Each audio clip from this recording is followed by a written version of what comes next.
30년 동안 지켜온 믿음이 한순간에 무너진 남자의 이야기가 있습니다. 평범한 일상 속에서 우연히 발견한 아내의 취미에 숨겨진 비밀. 그 진실은 너무나 잔인했습니다. 영상이 마음에 드셨다면 구독과 좋아요를 눌러주세요. 가을비가 쏟아지던 목요일 오후, 이영수는 굳게 결심을 하고 흥신소를 찾아갔다. 손에 든 우산에서 떨어지는 빗방울이 바닥에 어두운 자국을 남겼다. 그의 가슴은 이미 며칠 전부터 무거운 돌덩이를 안고 있는 듯했다. 여기가 맞나?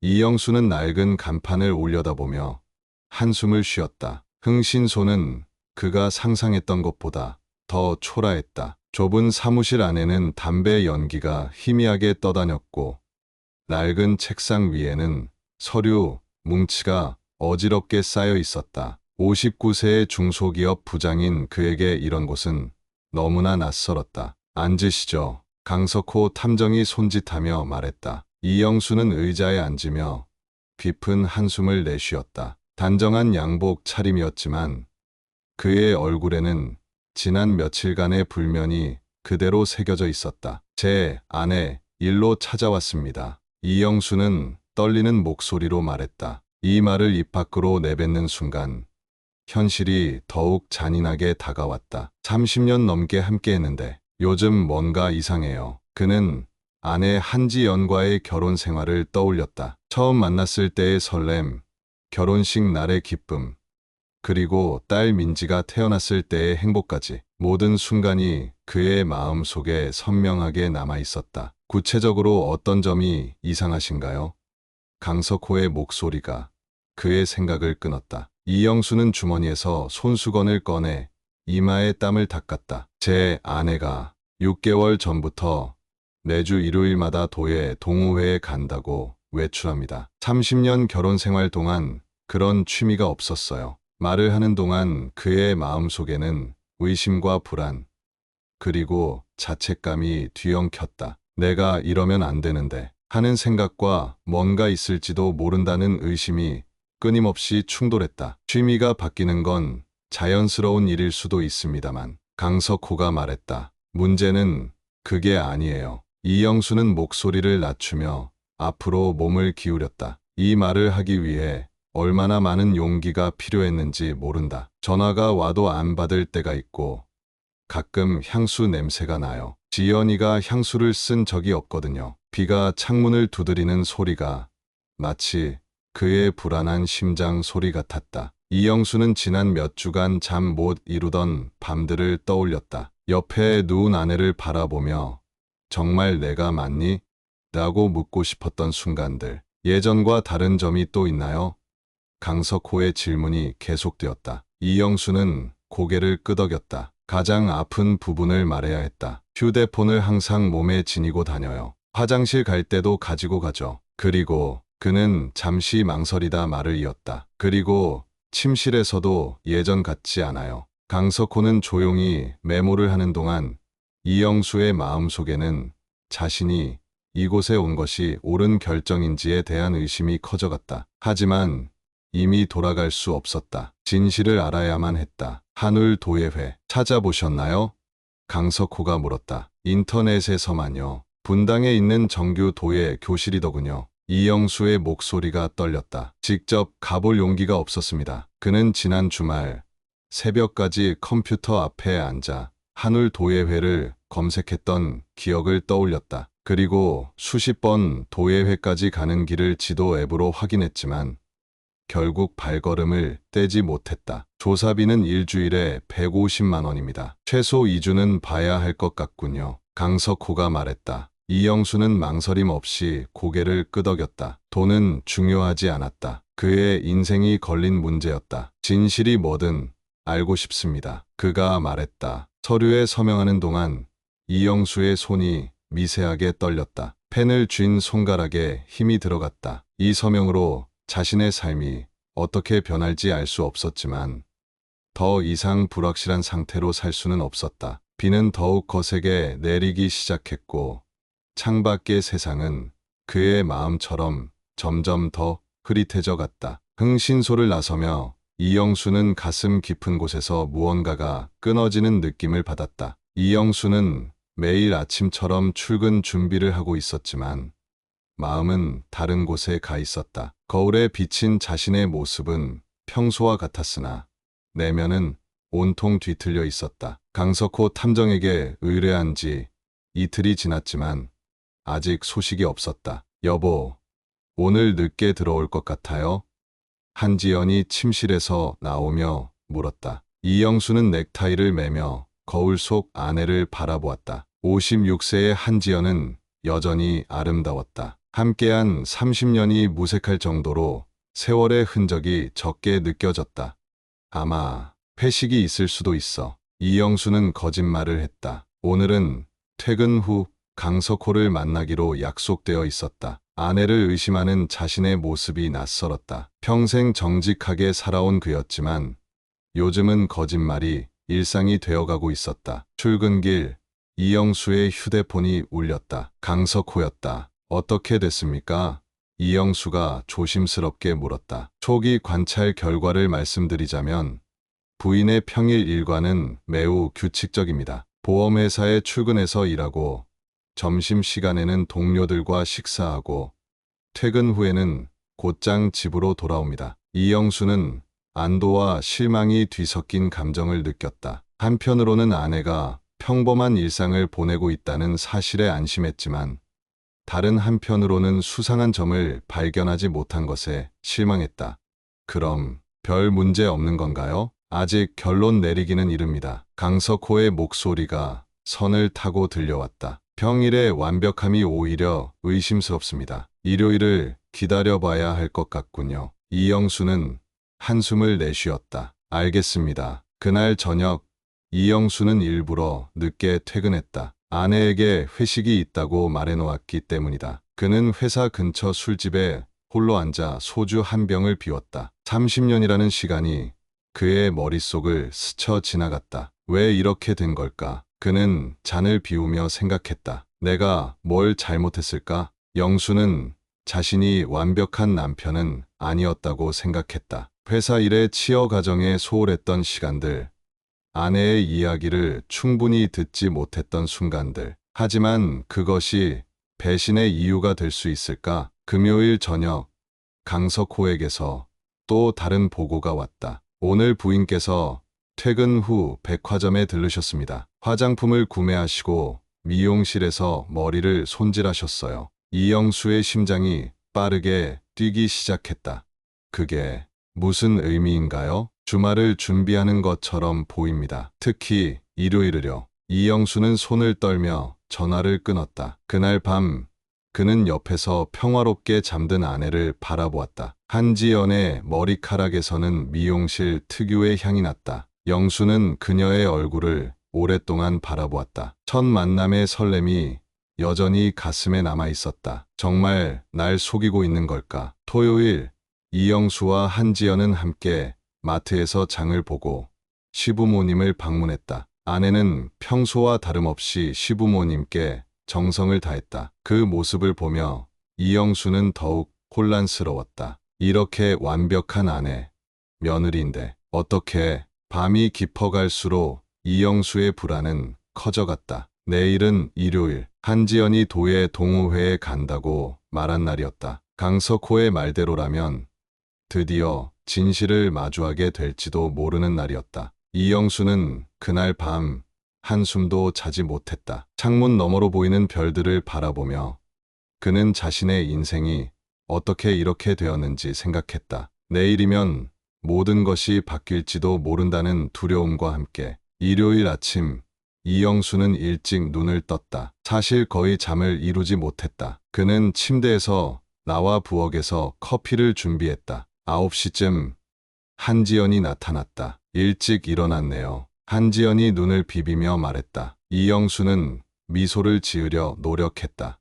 그냥 잠이 안 오더라고. 오늘 도예 모임에 가야 해서 아침 일찍 준비할게요. 한지연이 말했다. 이영수는 아내의 표정을 유심히 살폈다. 평소보다 더 들떠 보였다. 그녀의 눈에는 기대감이 어려 있었다. 그래, 몇 시에 가는데?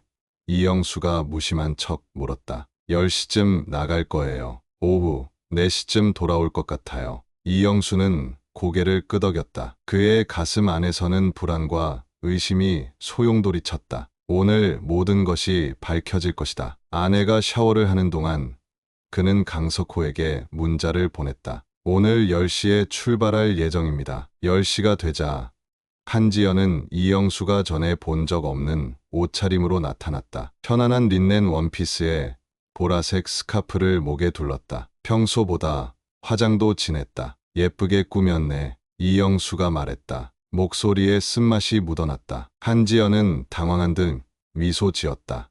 그냥 기분 전환 삼아 재미있게 다녀와. 이영수의 말에 한지연은 고개를 끄덕이고 현관문을 나섰다. 집 안에 혼자 남은 이영수는 가슴이 터질 것 같았다. 30분 후 강석호에게서 전화가 왔다. 부인께서 분당구 정자동의 한울 도예회에 도착하셨습니다. 제가 내부에 들어가서 확인해 보겠습니다. 이영수는 집을 나와 차를 몰았다. 강석호와 약속한 카페에서 기다리기로 했다. 도예회에서 멀지 않은 곳이었다. 카페에 도착한 그는 구석자리에 앉아 초조하게 시간을 보냈다. 매분, 매 초가 지옥 같았다. 그는 자신이 이곳에 있다는 것이 믿기지 않았다. 아내를 감시하는 남편이라니. 2시간 후 강석호가 카페에 들어왔다. 그의 표정은 무거웠다. 어떻게 됐습니까?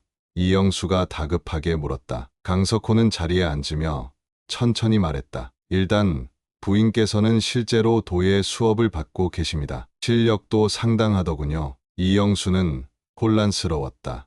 그럼 정말 취미 활동이었던 건가요? 하지만 몇 가지 이상한 점이 있습니다. 강석호는 목소리를 낮추었다. 보라색 스카프를 한 회원들이 여러 명 있었어요. 그것이 일종의 신호처럼 보입니다. 이영수의 심장이 빠르게 뛰기 시작했다. 무슨 신호요? 아직 확실하지는 않습니다만 도예회 조교와 대화해본 결과 스카프는 특별 모임을 의미하는 것 같습니다. 색깔은 매달 바뀐다고 하더군요. 이영수는 머리가 어지러웠다. 특별 모임이라니. 그건 무엇을 의미하는 걸까? 그리고 도예회 지도자인 박상현이라는 남성과 부인 사이에 특별한 기류가 느껴졌습니다. 이영수의 가슴에 칼이 꽂히는 듯했다. 특별한 기류라뇨? 눈빛이 마주칠 때마다 뭔가 다른 감정이 오가는 것 같았습니다. 이영수는 식은땀을 흘리며 창밖을 바라보았다. 그가 30년간 믿어온 아내가 정말 다른 남자와 관계를 맺고 있다는 것일까? 지금 어디 있습니까? 이영수의 목소리가 떨렸다. 아직 도예회 안에 계십니다. 수업이 끝나면 어디로 가는지 지켜볼 예정입니다. 이영수는 마음이 산산조각 나는 것을 느꼈다. 그는 커피잔을 꽉 쥐었다가 놓았다. 손가락이 하얗게 변할 정도로. 이영수 씨, 괜찮으세요? 강석호의 목소리가 멀리서 들리는 것 같았다. 이영수는 정신을 차리고 고개를 끄덕였다.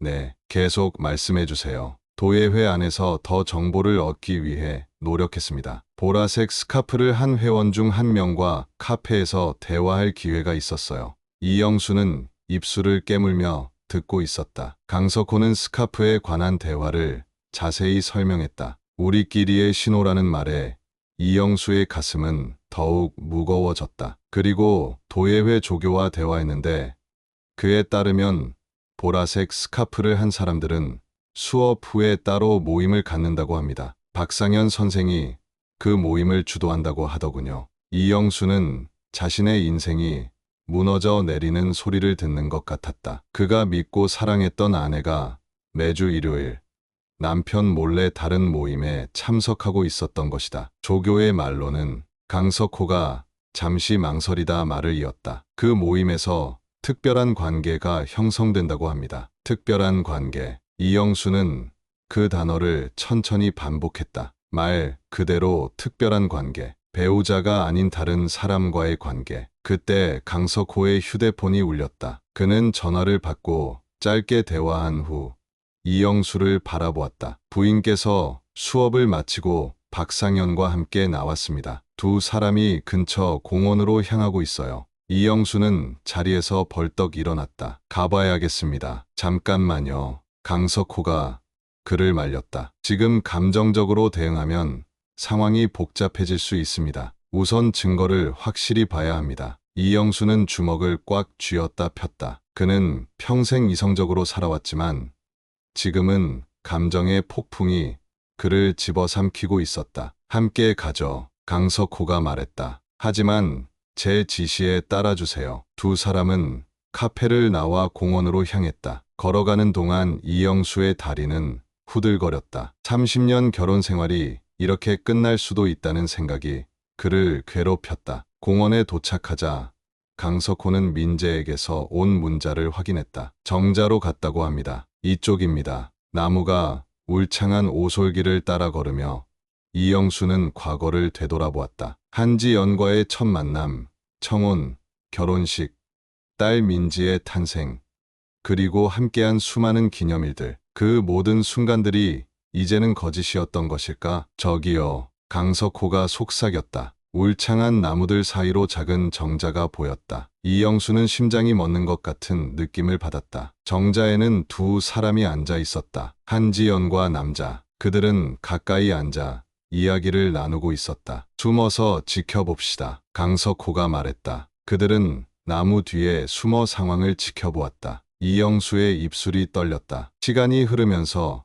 한지연과 남자의 거리는 점점 좁혀졌다. 마침내 남자가 한지연의 손을 잡았다. 그녀는 거부하지 않았다. 오히려 미소를 지으며 그의 팔에 머리를 기댔다. 이영수의 머릿속에서 무언가 끊어졌다. 30년의 신뢰, 사랑, 추억이 한순간에 무너져 내렸다. 확실한 증거를 받습니다. 강석호가 조용히 말했다. 이제 선택은 이영수 씨의 몫입니다. 지금 나가 대면하실 건지 아니면 이영수는 말없이 정자를 향해 걸어갔다. 그의 발걸음은 무거웠지만 단호했다. 가까이 다가갈수록 두 사람의 모습이 더 선명하게 보였다. 그리고 마침내 그가 볼 수 없었어야 할 광경을 목격했다. 박상현이 한지연의 얼굴을 감싸 안고 키스를 하려는 순간이었다. 지연아.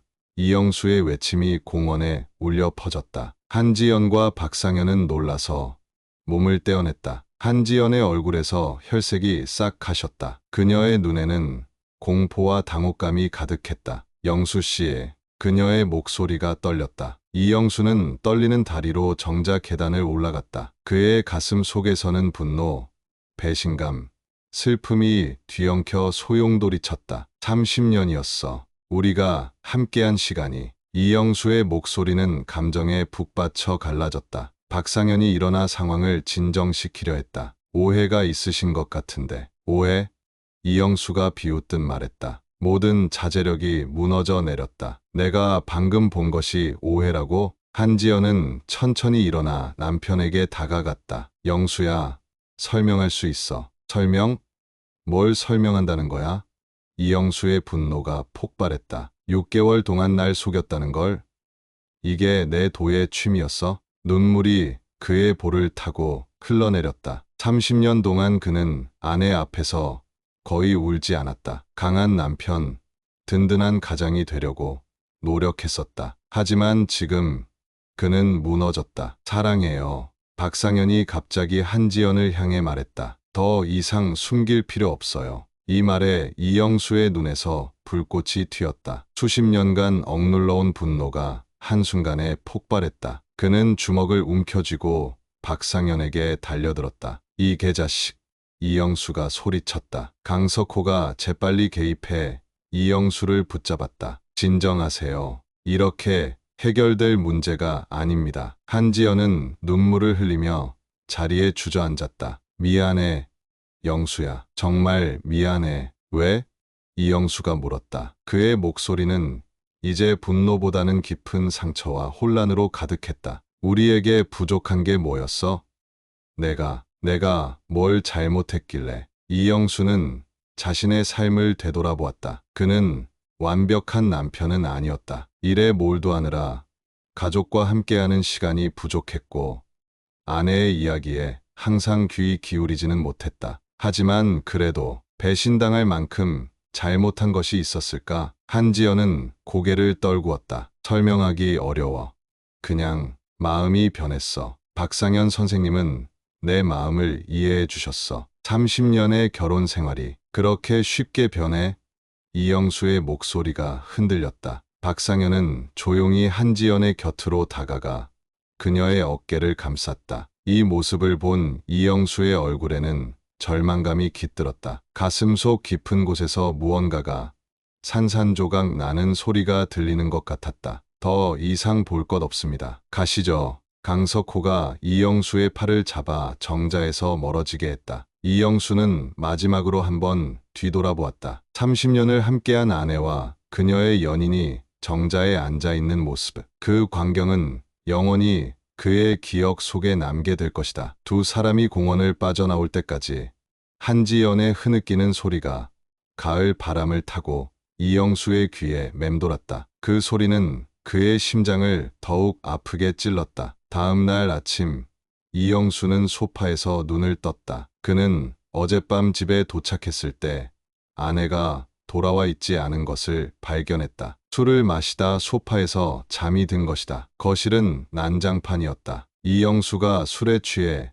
집안의 사진들과 꽃병들을 바닥에 던졌던 것이다. 깨진 유리 조각들이 바닥에 흩어져 있었고 결혼 사진 액자는 바닥에 처박혀 있었다. 그는 천천히 일어나 얼굴을 씻었다. 거울 속 자신의 모습은 낯설기만 했다. 충혈된 눈, 수염이 덥수룩한 턱, 어젯밤 울어서 부어오른 얼굴. 59년의 세월 동안 이렇게 초라해 보인 적이 없었다. 현관문이 열리는 소리가 들렸다. 이영수는 심장이 멎는 것 같았다. 한지연이 조심스럽게 들어왔다. 그녀의 얼굴은 화장기 없이 창백했고 눈은 그의 겉만큼이나 부어 있었다. 방 안에 무거운 침묵이 흘렀다. 두 사람은 서로를 바라보았지만 아무도 먼저 말을 꺼내지 못했다. 30년 동안 함께 살아온 부부가 이제는 낯선 사람처럼 서 있었다. 어젯밤에 이영수가 마른 목소리로 말을 이었다. 어디 있었어? 한지연은 고개를 들어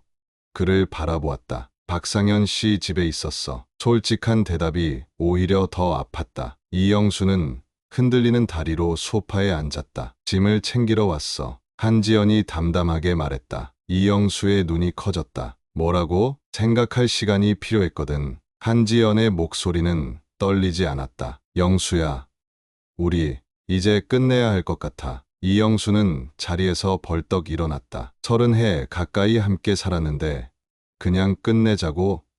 이게 말이 돼? 한지연의 눈에 눈물이 맺혔지만 그녀는 꾸준히 대답했다. 사랑은 어느 순간 식을 수 있어. 우리 관계는 습관이 되어버렸어. 진짜 사랑이라기보다는 내가 생각하는 진짜 사랑이 뭔데?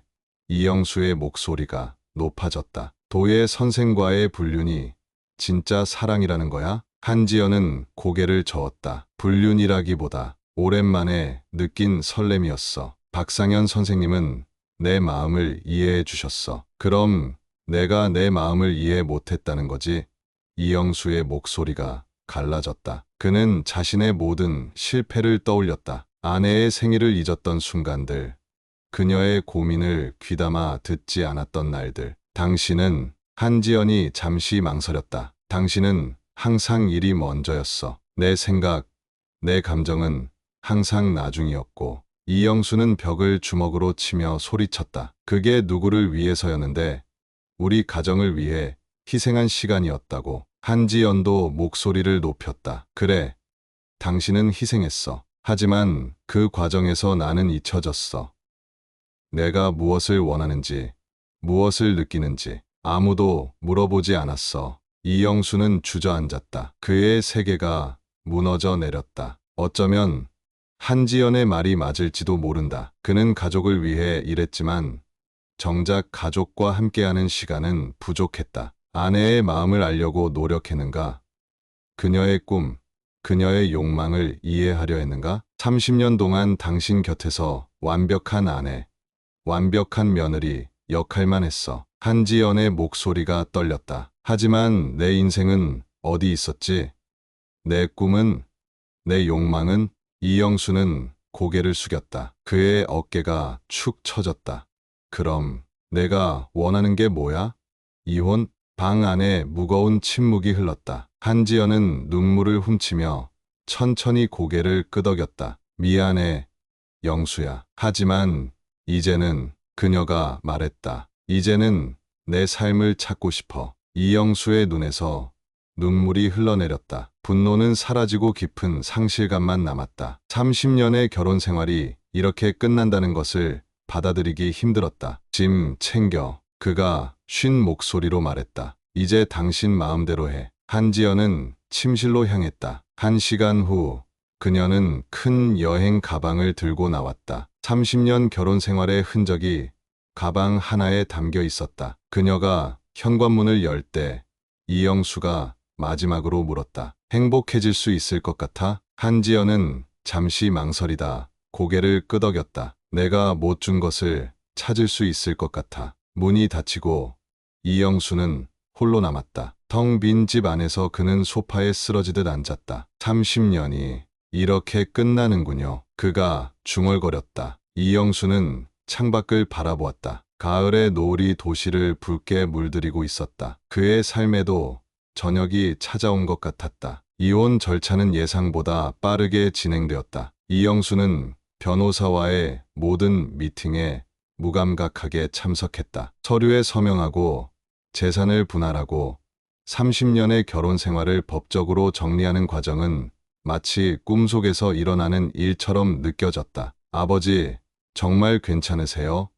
딸 민지가 걱정스러운 얼굴로 물었다. 이영수는 딸의 손을 꼭 쥐었다. 괜찮아질 거야. 민지는 처음에 부모의 이혼 소식에 충격을 받았지만 점차 상황을 받아들이고 있었다. 그녀는 두 사람 모두를 사랑했고 두 사람 모두 행복하기를 바랐다. 이혼이 확정된 후 이영수는 과감한 결정을 내렸다. 30년 넘게 살아온 서울을 떠나기로 한 것이다. 회사에 사표를 내고 모든 것을 정리했다. 어디로 가실 건데요?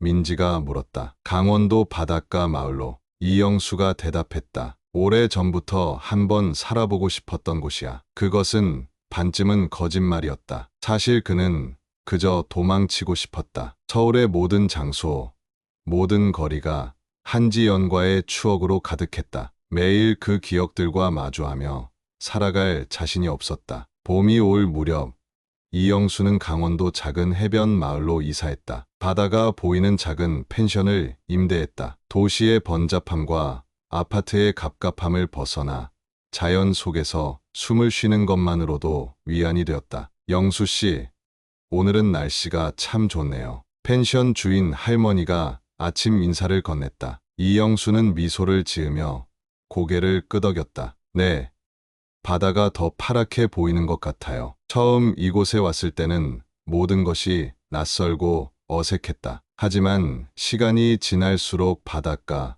마을의 느긋한 리듬이 그의 마음을 진정시켰다. 매일 아침 일찍 일어나 바닷가를 산책하는 습관이 생겼다. 파도 소리를 들으며 걷다 보면 가슴 속 응어리가 조금씩 풀리는 느낌이었다. 어느 날 익숙한 목소리가 그를 불렀다. 실장님, 여기서 뭐 하세요? 돌아보니 전 직장 동료 김 과장이 서 있었다. 그는 아내와 함께 여행 중이었다. 이제 실장 아니야. 그냥 영수라고 불러. 이영수가 쓴웃음을 지었다. 김 과장과 저녁을 함께하며 이야기를 나눴다. 회사 동료들 소식, 서울의 변화된 모습. 처음에는 모든 이야기가 낯설게 느껴졌다. 마치 다른 세계의 이야기 같았다. 사실 지연 씨와 헤어졌다는 소식 들었어. 김 과장이 조심스럽게 말을 꺼냈다. 이영수는 창밖으로 시선을 돌렸다. 인생이란 참 예측할 수 없는 거더라. 후회는 없어? 이영수는 잠시 생각에 잠기다 대답했다. 처음엔 모든 게 무너진 것 같았어. 하지만 지금은. 그는 말을 멈추었다. 아직 괜찮다고 말할 수는 없었지만 적어도 숨을 쉴 수 있게 되었다는 것은 사실이었다. 김 과장이 떠난 후 이영수는 오랜만에 딸 민지에게서 온 편지 한 통을 받았다. 그녀는 이제 부모의 이혼을 받아들이고 각자의 삶을 응원한다고 했다. 편지 마지막에는 아빠가 행복했으면 좋겠어요 라는 문장이 있었다. 이영수는 편지를 품에 안고 바다를 바라보았다. 행복이라는 단어가 이제야 조금씩 의미를 되찾아가는 것만 같았다. 한번 그려보시겠어요? 해변 근처 작은 미술용품점 주인 김영호가 이영수에게 스케치북을 내밀었다. 이영수는 머뭇거렸다. 그림이라곤 초등학교 이후로 그려본 적이 없는데 바다 풍경은 초보자도 쉽게 그릴 수 있어요. 선 몇 개만 그어도 멋진 그림이 된답니다. 반신반의하며 스케치북과 연필, 간단한 수채화 도구를 샀다. 이영수는 평생 예술과는 거리가 멀게 살아왔다. 항상 실용적이고 현실적인 결정만 내렸다. 그림을 그린다는 것은 그에게 완전히 새로운, 어쩌면 조금은 두려운 도전이었다. 다음 날 아침, 그는 해안가 작은 암벽 위에 앉아 바다를 바라보았다. 처음엔 무엇을 그려야 할지 막막했다. 하지만 천천히 조금씩 손이 움직이기 시작했다. 이영수는 생각했다. 한지연과 헤어진 후 그가 찾은 자유 중 하나는 바로 이것이었다. 무엇을 해야 할지, 어떻게 해야 할지 누구에게도 물어볼 필요가 없다는 것. 좋은 그림이든 나쁜 그림이든 그것은 오로지 그의 결정이었다. 서툰 선들이 모여 해안선을 이루고 부드러운 곡선이 파도를 표현했다. 완벽하진 않았지만 그림을 완성하고 나니 가슴이 뭉클했다. 마치 무언가를 창조했다는 성취감 같은 것이었다. 괜찮은데요? 뒤에서 들려온 목소리에 이영수는 놀라 고개를 돌렸다. 젊은 여성이 그의 그림을 들여다보고 있었다. 처음 그리시는 거예요? 네. 이영수가 부끄러운 듯 대답했다. 아내 외에는 다른 여성과 대화하는 것도 오랜만이었다. 감정이 담겨 있어요. 기교는 부족해도 진심이 느껴지는 그림이네요. 그녀는 인근 예술학원에서 미술을 가르치는 교사 정소연이었다. 이영수에게 주말 취미반을 권했고 망설이던 그는 결국 등록했다. 매주 토요일 이영수는 미술학원에서 다양한 사람들과 함께 그림을 그렸다. 처음엔 어색했지만 점차 그림에 빠져들었다. 붓을 잡고 색을 섞으며 캔버스 위에 자신의 감정을 투영했다. 그림은 거짓말을 못해요. 정소연 선생이 말했다. 캔버스에는 항상 우리 내면의 진실이 드러나죠. 그것은 이영수에게 새로운 깨달음이었다. 그의 초기 그림들은 어둡고 무거웠다. 검은색과 회색이 줄을 이루었고 화면은 혼란스러웠다. 그것은 그의 내면 상태를 그대로 보여주는 것이었다. 하지만 시간이 지나면서 그의 그림에 점차 색이 들어오기 시작했다. 파란 바다, 노란 모래사장, 붉은 노을. 마치 그의 마음이 서서히 치유되고 있다는 신호 같았다. 영수 씨, 이번 지역 예술제에 작품 한 점 내보는 건 어떨까요? 정소연 선생이 제안했다. 이영수는 망설였다. 제 그림이 전시될 만한 수준인가요? 예술은 실력의 문제가 아니에요. 진심의 문제죠. 영수 씨, 그림에는 삶의 이야기가 담겨 있어요. 결국 이영수는 새로운 아침이라는 제목의 작품을 출품했다. 바다 위로 해가 뜨는 모습을 그린 단순한 그림이었지만 그 안에는 깊은 감정이 스며 있었다. 그것은 어쩌면 자신의 새로운 삶에 대한 바람이자 희망이었을지도 모른다. 전시회 날 예상치 못하게 많은 사람들이 그의 그림 앞에 멈춰 섰다. 한 젊은 부부는 그 작품을 사고 싶다며 이영수에게 다가왔다. 이 그림에서 희망이 느껴져요. 젊은 여성이 말했다. 어둠을 지나 새 아침을 맞이하는 것 같아서요. 이영수는 놀랐다. 자신의 내면을 한 번도 만난 적 없는 사람들이 읽어낸 것이다. 마치 그림이 그의 치유 과정을 증언하고 있는 듯했다. 그날 밤 이영수는 바닷가에 홀로 앉아 별을 바라보았다. 처음으로 한지연에 대한 생각이 아픔이 아닌 과거의 기억으로 느껴졌다. 30년이라는 시간이 헛되지 않았다는 생각이 들었다. 그것은 그를 지금의 자리로 이끈 여정의 일부였다. 이영수 씨, 진지하게 생각해 보세요. 당신 그림이면 충분히 가능합니다. 마을 이장 박노인이 말했다. 이영수는 망설였다. 카페라니, 제가 장사를 해본 적이 없는데요. 여기 관광객들은 항상 바다 보며 쉴 곳을 찾아요. 당신 그림으로 벽을 장식하고 간단한 음료만 팔아도 충분할 겁니다. 이장의 제안은 계속 이영수의 머릿속을 맴돌았다. 중소기업 부장으로 30년간 일하며 그는 항상 남의 지시를 따르고 회사의 규칙 안에서 움직였다. 자신만의 사업을 한다는 것은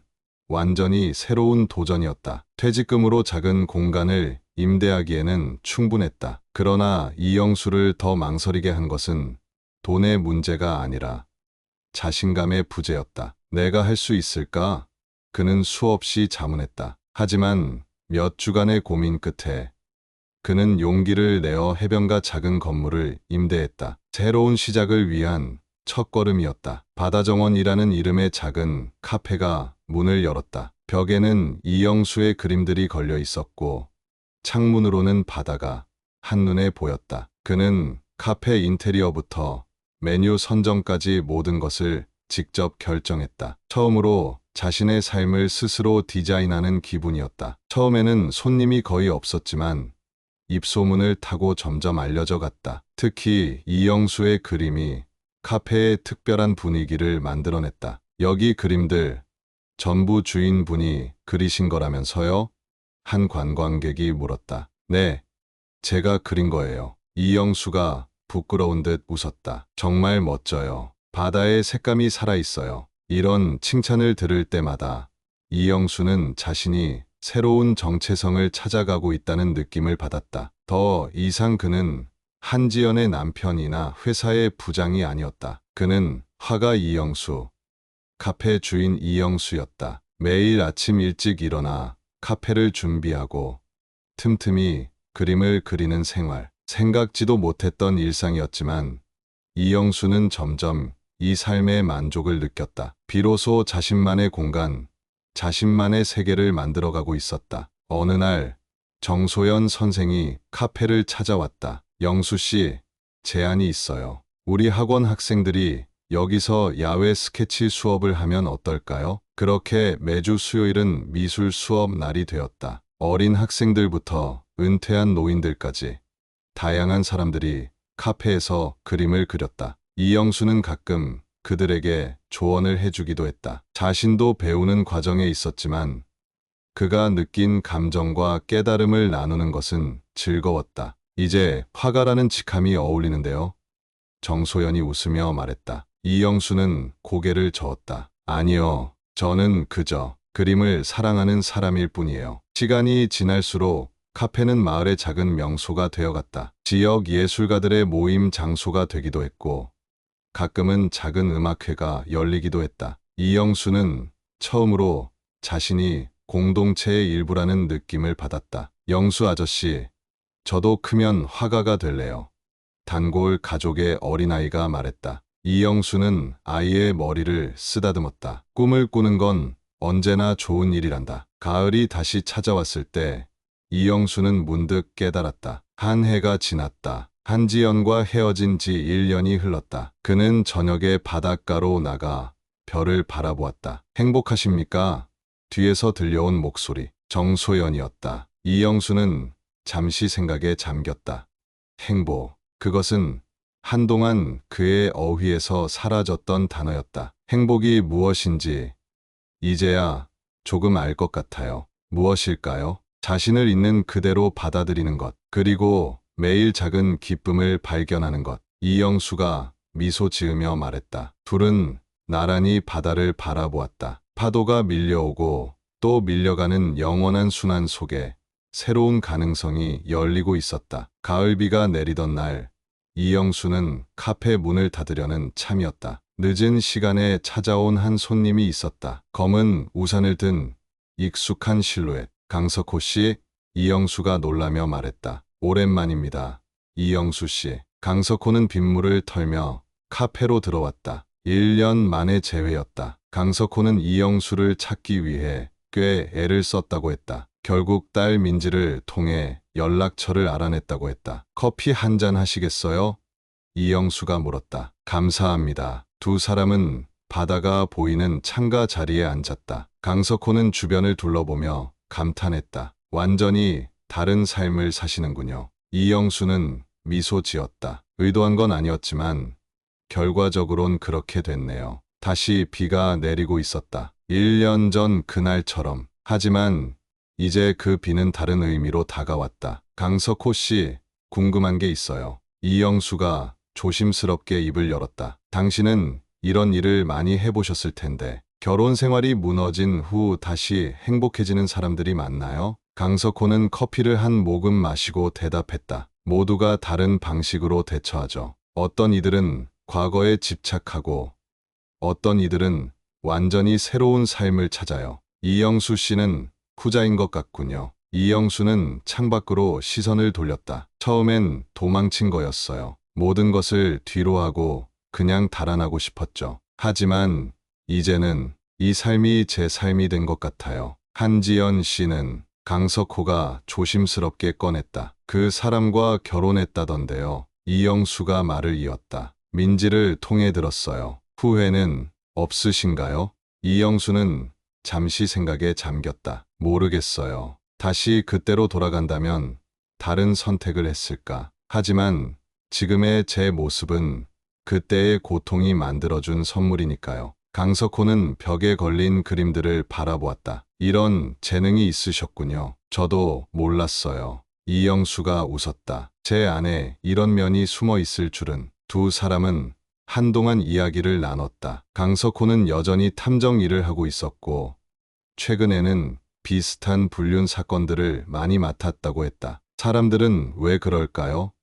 이영수가 물었다. 오랜 관계를 배신하면서까지. 강석호는 커피 잔을 돌리며 대답했다. 인간은 복잡한 존재니까요. 때로는 안정보다 설렘을 찾고 익숙함보다 새로움을 원하죠. 이영수는 그 말을 곱씹었다. 어쩌면 그 역시 한지연의 마음을 이해하지 못했던 것일지도 모른다. 모든 관계에는 두 사람의 책임이 있는 법이다. 비가 점점 세차게 내렸다. 카페 안은 따뜻하고 아늑했다. 강석호 씨, 당신에게 감사해요. 이영수가 진지한 목소리로 말했다. 제가 무슨 진실을 알려준 거세요. 비록 아팠지만 그 진실 덕분에 제 삶을 다시 찾을 수 있었으니까요. 강석호는 어색한 듯 고개를 숙였다. 그의 직업에서 감사 인사를 듣는 경우는 드물었다. 어떤 사람들은 불편한 진실보다 편안한 거짓을 선택하죠. 이영수가 말을 이었다. 하지만 저는 진실을 알게 되어 다행이라고 생각해요.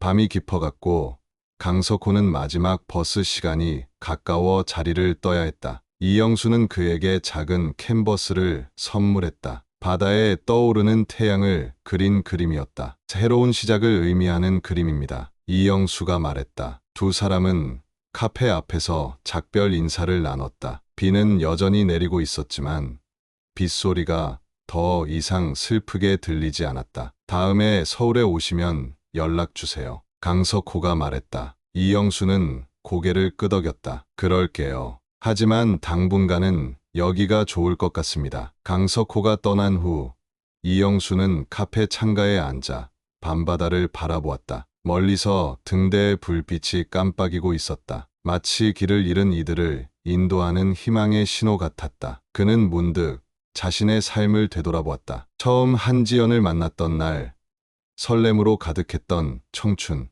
딸 민지가 태어났을 때의 기쁨, 그리고 서로를 지탱하며 걸어온 30년의 시간, 그 모든 것이 이제는 감사한 기억으로 남아 있었다. 비록 예상치 못한 방향으로 삶이 흘러갔지만 이제는 그 흐름을 받아들일 수 있었다. 인생에는 때로 갑작스러운 폭풍이 오기도 하지만 그 폭풍이 지나간 자리에 새로운 가능성이 싹 틀 수 있다는 것을. 이영수는 천천히 일어나 불을 끄고 집으로 향했다. 해변가 작은 집으로 걸어가는 길, 빗소리와 파도 소리가 어우러져 평화로운 선율을 만들어냈다. 집에 도착한 그는 창가에 걸려있는 빈 캔버스를 바라보았다. 내일은 무엇을 그릴까?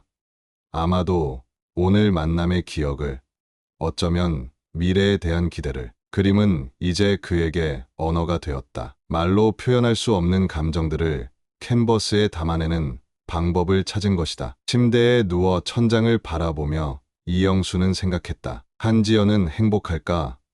박상현과의 새 삶에서 이상하게도 그 생각에 더 이상 아픔이 느껴지지 않았다. 단지 한 사람의 행복을 바라는 마음뿐이었다. 밖에서는 여전히 비가 내리고 있었다. 하지만 이영수의 마음 속에는 이미 맑은 하늘이 펼쳐져 있었다. 그는 서서히 눈을 감았다. 오늘 밤은 평온한 꿈을 꿀 것 같았다. 인생은 때로 우리가 계획한 대로 흘러가지 않는다. 믿음이 흔들리고 관계가 깨어지는 순간이 찾아오기도 한다. 하지만 그 과정에서 우리는 자신을 다시 발견하고 잊고 있던 꿈을 찾아내기도 한다. 이영수의 이야기는 끝이 아닌 새로운 시작의 이야기였다. 바다가 매일 새로운 파도를 만들어내듯 그의 삶도 이제 매일 새로운 가능성을 품고 있었다. 지나간 상처는 이제 그에게 교훈이 되었고 앞으로의 날들은 이완성의 캔버스처럼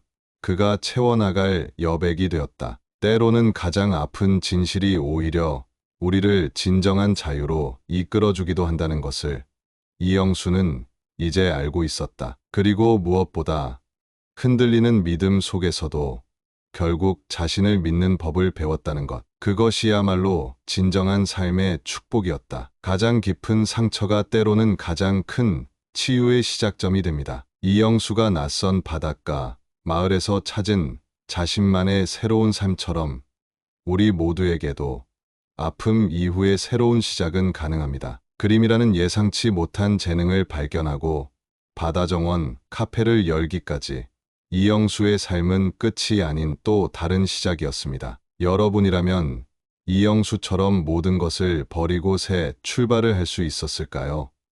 아니면 그 자리에 머물며 다른 방법을 찾았을까요?